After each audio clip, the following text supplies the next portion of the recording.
வணக்கம் நண்பர்களே. இந்த வீடியோல கோயம்புத்தூர்ல இருந்து 15 கிலோமீட்டர் தூரத்துல உள்ள மருதமலைக்கு நம்ம படிக்கட்டு பாதை வழியா ஏறி போய் மருதாச்சலமூர்த்திய தரிசனம் பண்ண போறோம். 18 சித்தர்கள்ல ஒருத்தரான பாம்பாட்டி சித்தர் தவம் செஞ்ச குகையும் இந்த மருதமலையில தான் இருக்கு. அதையும் நம்ம போய் பார்க்கலாம்.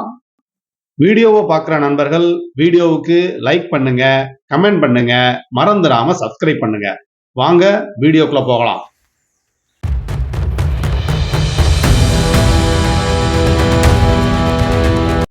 மருதமலை போறதுக்கு கோயம்புத்தூர் காந்திபுரம் நகர பேருந்து நிலையத்திலிருந்து நிறைய பஸ் வசதி இருக்கு.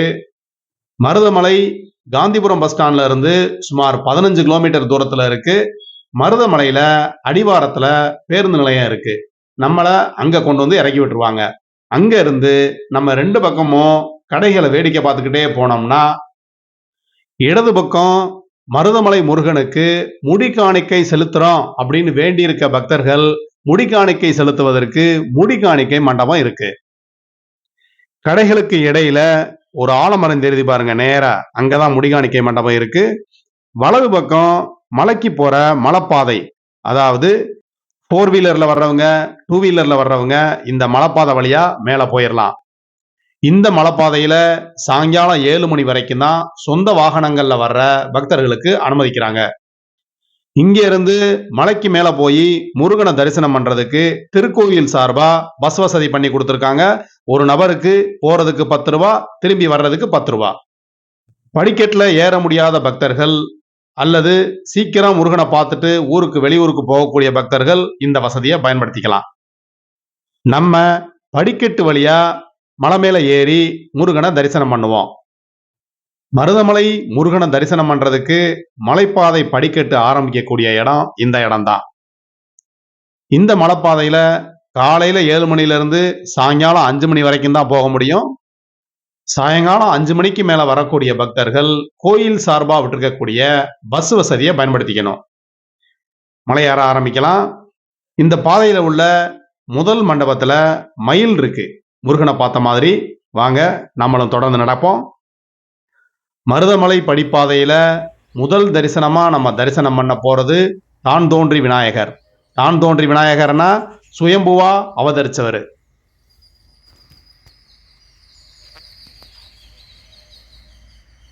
விநாயகருக்கு எதிரில் நந்தியும் நடுகல் சிற்பமும் இருக்கு. விநாயகர் கோயிலுக்கு முன்னாடி உள்ள எச்சரிக்கை பலகையில இது காட்டுப்பாதை, இங்க யானைகள் சிறுத்தைகள் நடமாட்டம் இருக்கிறதுனால பாதுகாப்பாகவும் எச்சரிக்கையாகவும் போங்க அப்படின்னு சொல்லி அறிவுறுத்துறாங்க. இன்னைக்கு சுத்தமா வெயில் நேரத்துல வர்றப்ப இந்த படிப்பாதையில உள்ள மண்டபங்கள்ல நம்ம கொஞ்ச நேரம் இளைப்பாறிட்டு போகலாம்.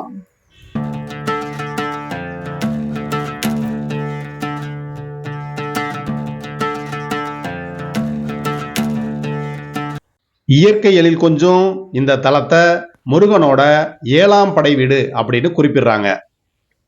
படி வழியா ஏறி வர்ற பக்தர்களுக்காக ஒவ்வொரு 100 மீட்டருக்கும் இடையிலையும் இந்த மாதிரி இளைப்பாடுறதுக்கு மண்டபங்கள் கட்டி வச்சிருக்காங்க. இது ரொம்ப அருமையான விஷயம். மருதமலை கோவில் ரிசர்வ் ஃபாரஸ்டுக்குள்ள அமைஞ்சிருக்கு. நம்ம படி ஏறி இப்ப இடும்பன் சன்னதி இருக்க இடத்துக்கு வந்துட்டோம். வாங்க இடும்பனை தரிசனம் பண்ணலாம். முருகனுக்கு முதலா காவடி எடுத்துட்டு வந்தவர் இடும்பன் தான் அப்படின்னு குறிப்பிடுறாங்க.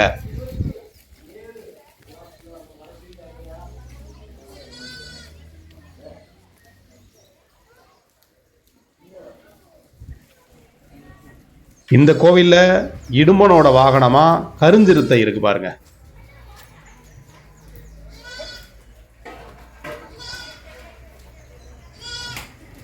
நம்ம இப்ப காவடி தூக்குன மாதிரி இருக்கக்கூடிய இடும்பனை தரிசனம் பண்ணிக்கிடுவோம். இவர் இங்க பூசாரியா இருக்கக்கூடிய விக்னேஸ்வரன். மருதமலை இடும்பன் கோவில்ல கணக்கன்பட்டி சர்க்குரு மூட்டை சுவாமி அவர்கள் இங்க மாந்தீஸ்வரர்னு ஒரு லிங்கத்தை பிரதிஷ்டை பண்ணியிருக்காரு. அதையும் நம்ம தரிசனம் பண்ணலாம். இதுதான் அந்த மாந்தீஸ்வரர். சர்க்குரு மூட்டை சுவாமிகள் அவரோட கையால பிரதிஷ்டை பண்ணது இந்த மாந்தீஸ்வரர்.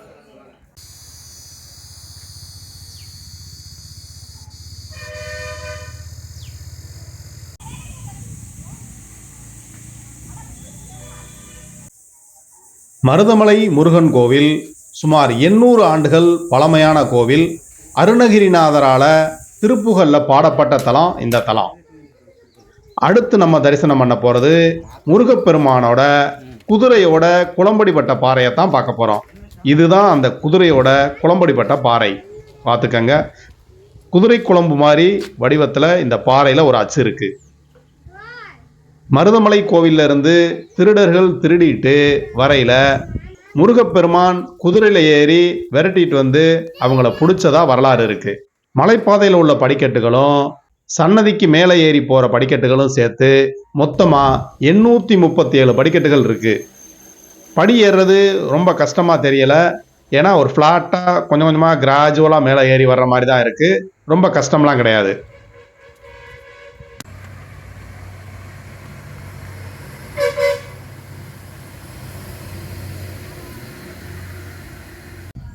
நம்ம கோயிலை நெருக்கி வந்துட்டோம். இடையில எந்த கடையும் கிடையாது. கோயிலுக்கு பக்கத்தில் தான் இந்த கடை இருக்குது. இடது பக்கம் இந்த மோர் விற்கிற கடை இருக்குது, வலது பக்கம் ஒரே ஒரு டீ கடை இருக்குது, அவ்வளவுதான். சாயங்காலம் 5 மணிக்கு மேலே 2 வீலரில் மலை மேலே ஏறுறதுக்கு அனுமதி கிடையாது. அவங்க கீழே 2 வீலரை பார்க் பண்ணிட்டு கோயில் சார்பாக விட்டுருக்க பஸ்ஸில் ஏறி மேலே வந்து முருகனை தரிசனம் பண்ணிக்கலாம். படிக்கட்டு பாதை நிறைவடைஞ்சிருச்சு. நம்ம மேலே ஏறி வந்துட்டோம். அடுத்ததாக மேலே ஏறி முருகனை தரிசனம் பண்ணுவோம். சுற்றிலும் மலைகளுக்கு இடையில உள்ள கோபுரத்தை நம்ம இங்க இருந்தே தரிசனம் பண்ணிக்கிடுவோம். சிவன் சக்தின்னு 2 மலைகளுக்கு இடையில இந்த கோயில் அமைஞ்சிருக்கதா சொல்றாங்க.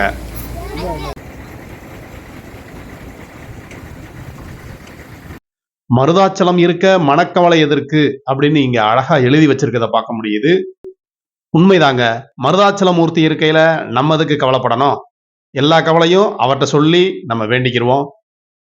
இந்த லிப்ட் இருக்க கட்டடத்துல ஒரு சைடு மயிலும் ஒரு சைடு வேலும் ரொம்ப அழகா சிற்பமா வடிச்சு வச்சிருக்காங்க. வேலும் மயிலும் நம்மளுக்கு என்னைக்கும் துணை இருக்கும்.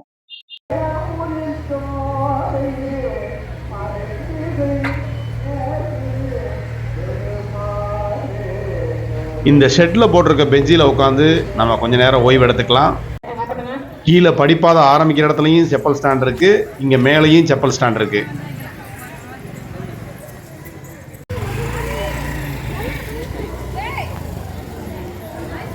இங்கேருந்து கொஞ்சம் படிகள் இருக்குது. அது மேலே ஏறி போனோம்னா முருகனை தரிசனம் பண்ணிடலாம். ரைட் சைடு இந்த லிஃப்ட் வசதி இப்போ புதுசாக பண்ணியிருக்காங்க. ஒரு நபருக்கு 30 ரூபா வசூல் பண்ணுறாங்க. உடல் ஊனமுற்றோர், வயசானவங்க இந்த லிஃப்டை பயன்படுத்தி மேலே போகலாம்.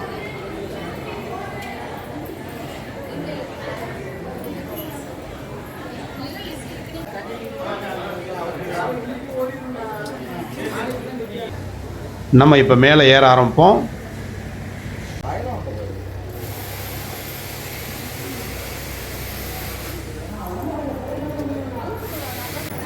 இந்த இடத்துல பாதை 2 சைடும் பிரியுது. இடது பக்கம் போகிறதுக்கும் வலது பக்கம் கீழே இறங்கி வர்றதுக்கு இருக்குது. நடுவில் அன்னதானம் கூட இருக்குது. அன்னதானம் 1 மணி நேரத்துக்கு ஒரு தடவை, அதாவது 10 மணிலேருந்து 11 மணிக்கு, 12 மணிக்கு, 5 மணி வரைக்கும் அன்னதானம் போடுறாங்க. இங்கே உட்காந்துருக்கவங்க அன்னதானத்துக்காக தான் வரிசையில் உட்காந்துருக்காங்க.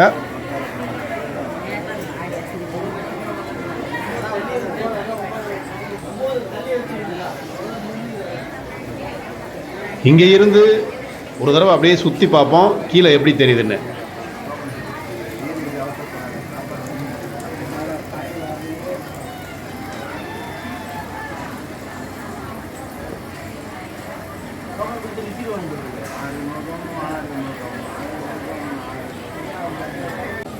ஒவ்வொரு படியிலையும் மஞ்சள் குங்குமம் வச்சு கற்பூரம் ஏற்றி முருகனை மனசில் நினச்சிக்கிட்டு மேலே ஏறி போயிருக்கதை பார்க்க முடியுது.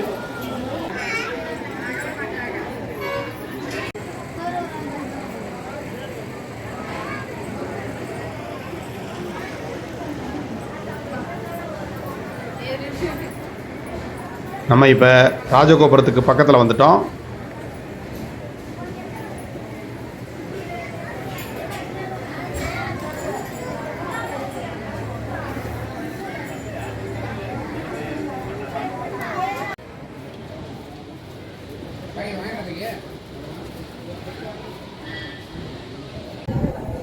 கருணை கடலே கந்தா போற்றி, கடம்பா போற்றி.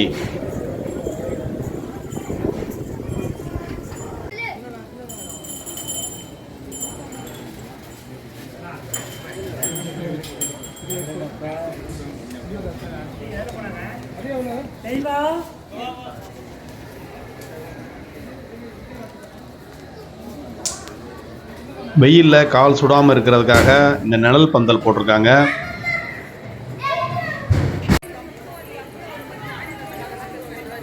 கோயிலை சுத்தி வர நிழல் பந்தல் போட்டிருக்கிறத பார்க்க முடியுது.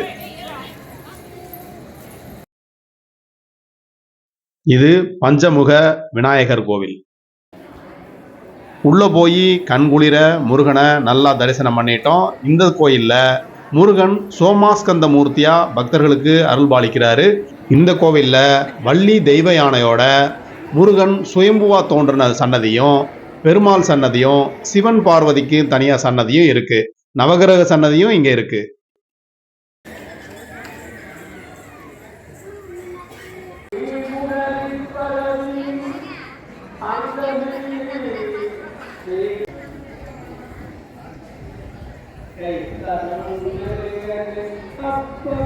கோயிலோட ஓதுவார் ரொம்ப அருமையா பாடிக்கிட்டு இருக்காரு.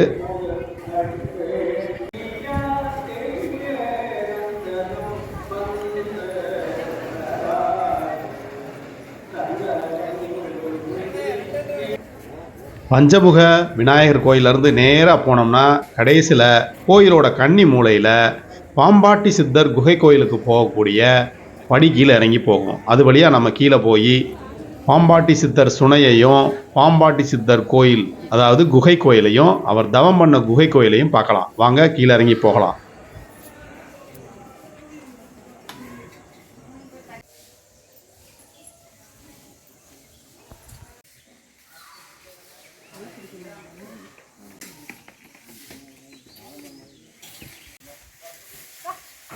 இதுதான் பாம்பாட்டி சித்தர் சுனை.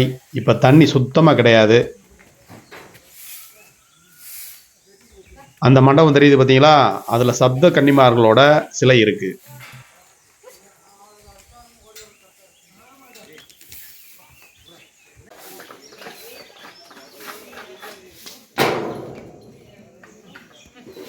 தண்ணி கிடையாது, காஞ்ச இலைகள் மட்டும்தான் இருக்கு இப்போதைக்கு.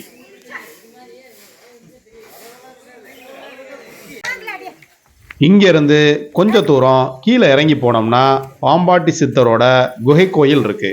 அவர் தவம் செஞ்ச குகை கோயில். வாங்க போய் நம்மளும் கொஞ்ச நேரம் உட்காந்து தவம் பண்ணலாம்.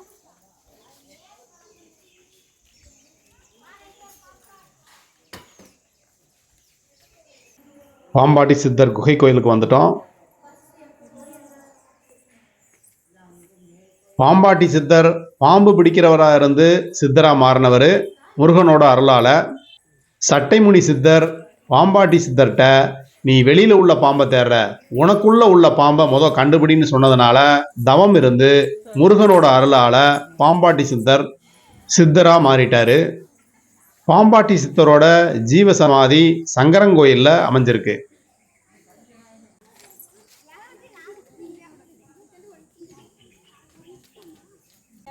பதினெட்டு சித்தர்களில் ஒருத்தரான பாம்பாட்டி சித்தர் தவம் பண்ண அதே குகையில நம்மளும் கொஞ்ச நேரம் தியானம் பண்ணிட்டு மன நிம்மதியோட இங்கிருந்து திரும்புகிறோம். நண்பர்களே, இந்த மருதமலை மலைக்கோயில் பயண வீடியோ உங்களுக்கு பிடிச்சிருக்குன்னு நினைக்கிறேன். அடுத்து இதே மாதிரி ஒரு நல்ல வீடியோவில் உங்களை சந்திக்கிறேன். அது வரைக்கும் உங்கள்கிட்ட இருந்து விடைபெறுகிறேன். நன்றி நண்பர்களே.